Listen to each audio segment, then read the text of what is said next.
and welcome to National Hog Farmer at the Slat Level. I'm Ann Hess.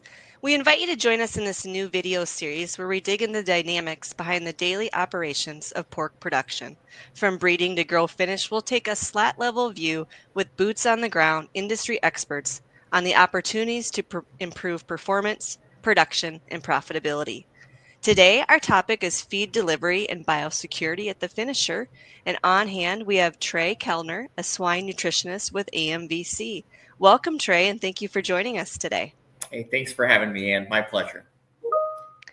Before we jump into today's discussion, I'd like to remind the audience you can post any questions you have there in the chat, and we'll be sure to get those over to Trey. So, Trey, for those who might not be familiar with AMVC, tell us more about the Swine Health Services Company and your role there. Sure. So first off, I serve as our swine nutritionist and managing partner for AMVC Nutritional Services. And AMVC is kind of this large, complex system in which we have an internal production where we own and raise our own livestock, and then we provide managed services to independent family farmers and integrators all throughout the U.S. So we might do everything from employee oversight to veterinary support, to nutritional oversight and feed program design, which is what I'm in charge of. And then as well as, a turnkey building design company with Midwest Livestock Systems. So our job is to provide those services and support, just like we would with our own production, to allow those independent pork producers to be successful as possible. Very good. Our topic today is feed delivery and biosecurity at the finisher. And I think it's been said that maybe 6 times more feed is produced in the United States each year for finishers versus sows, which maybe raises a couple questions here. Is there a higher risk of contamination via feed for finishing? And have we been a little lax in feed delivery biosecurity? Sure. Well, just in terms of volume, as you mentioned, Ann, of course, there might be some risk as well. And then also, I think it's one of those things that we might ignore or have blinders on in terms of what are the risk at the nursery and finisher level. Oftentimes, feed biosecurity efforts are around the feed mill or maybe our boar or multiplication system or sow farm level.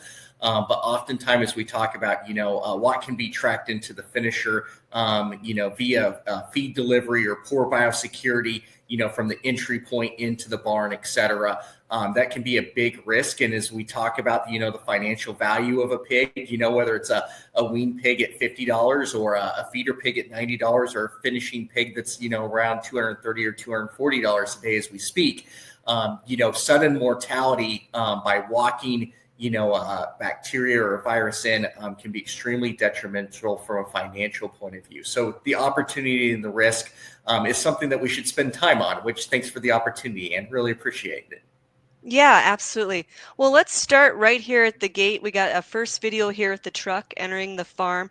Is there an expectation here this truck may have come from a high-risk area? And what maybe precautions does the driver or producer need to take at the gate level?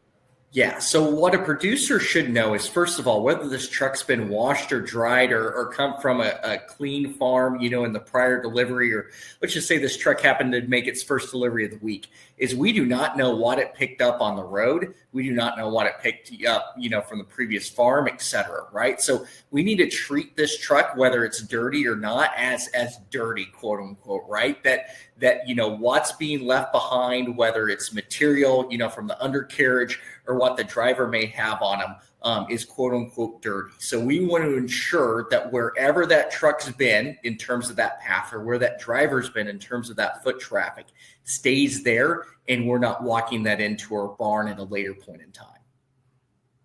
So, and when you talked about the driver is dirty as well as the truck is the thinking there. Now, the next video here, the driver's getting out of the truck, getting ready to put feed in the bin. What biosecurity measures should we be taking once he gets out of the truck, and what needs to be inspected around the bin, around the truck? Yeah, so from the driver perspective, right, we want to keep whatever he has on his footwear or within the cab of that truck not on that driveway or that slab, right? So as you see here, he's wearing temporary, shoe covers. In the industry, we call those booties, right? Highly technical term that we like to use, right? But basically, if there is anything that he picked up throughout his day, so at previous sites, maybe when filling up with gas, whatever it may be, that we are keeping that protected from not being on the rock driveway as we see here, or any surfaces that may be a potential hazard that we're walking in. I was going to say, it doesn't matter what industry you're in. My husband's in real estate, and they're still called booties when you enter a house to show it. So in this next video, the driver's now up close to the bin. What areas should we be checking for before filling that bin? Any spills, rodents, any concerns there? Oh, for sure, Ann, and really good, call out to make here is oftentimes we worry about the driver of the truck. We don't think about, spilled feed, whether it came from the delivery or happened to be a bin issue or whatever it may be. And in terms of tracking rodents or other vectors that can then walk into the barn and transmit those viruses or diseases. So ensuring that if there are feed spills or anything like that, that they're cleaned up in immediate fashion and there's not that feed to attract those vectors. As well, we want to try to keep our drivers as safe as possible, right? So there he was opening a bin lid. We want to make sure that if there's bin ladders, that those are safe. Bin lids, make sure that they properly open and close, etc. That will allow a driver to better do his job, and then they're more likely to follow those biosecurity protocols that we outlined for them that we were just discussing. So that's an important thing to point out in that video as well. So speaking of safety precautions that we need to be taking here, any biosecurity measures to keep in mind as he's filling the bin in these next videos? And notice another truck's driving into the farm. Is there some distance the feed delivery driver should keep from staff at that farm?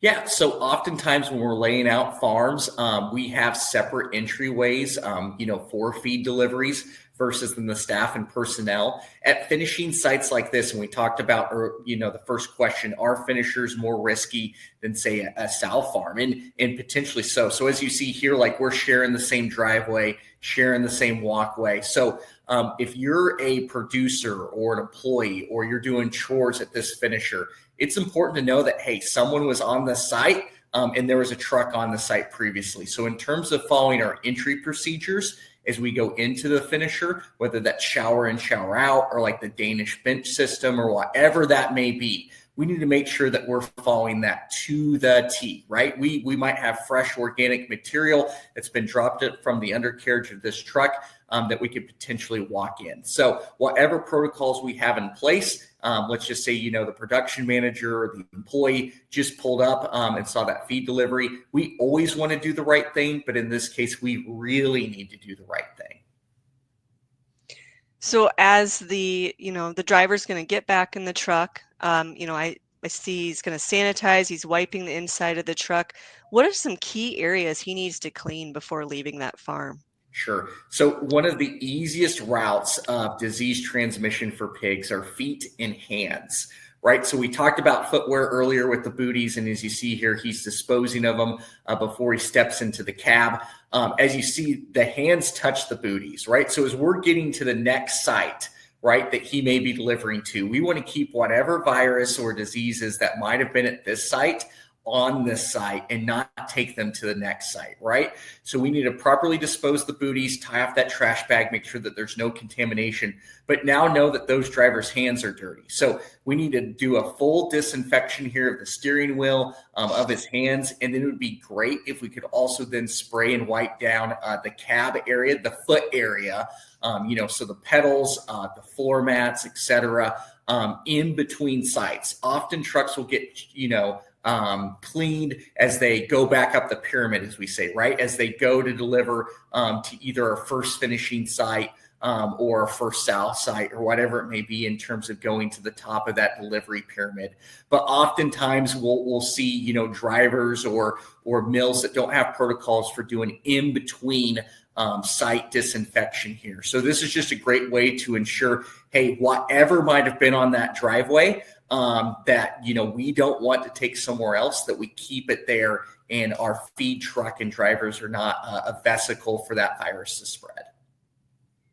So for, feed mills or finishers that maybe don't have these protocols in place and they don't have an SOP that they're executing every day, bottom line, what impact can poor biosecurity have on feed delivery at the finisher, and why are these steps so crucial for herd health and performance? Oh, I think becomes more and more important as systems continue to evolve, and as viruses unfortunately become stronger and more severe than they ever have for pork producers, right? So, from a swine nutritionist perspective, and as an overseer of the checkbook of feed costs, for our production and our customers' production, right? Of course, we're going to evaluate costs of a feed mill. But the next thing that we're going to evaluate, maybe even more importantly, is the biosecurity and the service aspect that feed mill is able to provide our pigs on a daily basis. So ensuring that they have proper protocols, delivery schedules, biosecurity pyramids, and they do and they enact what they promise, and they do the right thing at each and every site is really important, and is why we choose to work with some feed mills, or in our case, we built our own feed mill a couple of years ago and became feed mill owners with the Hamlin feed mill, or we decide to do business elsewhere, right? As we wrap up our discussion here, any key takeaways, final thoughts you'd like to leave our audience? I think the final thought is, hey, finishing, feed biosecurity should not be ignored, and we shouldn't have blinders to it. Let's make sure that our drivers are doing the correct thing, that our feed mills are doing the correct thing, and then more importantly, be cognizant that there very well could be some type of disease that's left behind on those feed trucks in terms of undercarriage dropping. So let's ensure that our entry procedures, for the employee, for the barn owner, for the production manager, whoever's going into that barn is following those procedures, whether it's shower in, shower out, the bench entry system, changing boots, having clean, dirty lines, whatever it may be. Let's ensure that we're doing the correct thing to keep our pigs as healthy and as productive as possible. Very good. Trey Kellner with AMVC, thank you so much for taking us around the farm today and sharing your expertise. Yeah, thanks for the opportunity, Ann. For more pork production conversations and demos from the slat level, be sure to check out the National Hog Farmer website. For National Hog Farmer, I'm Ann Hess.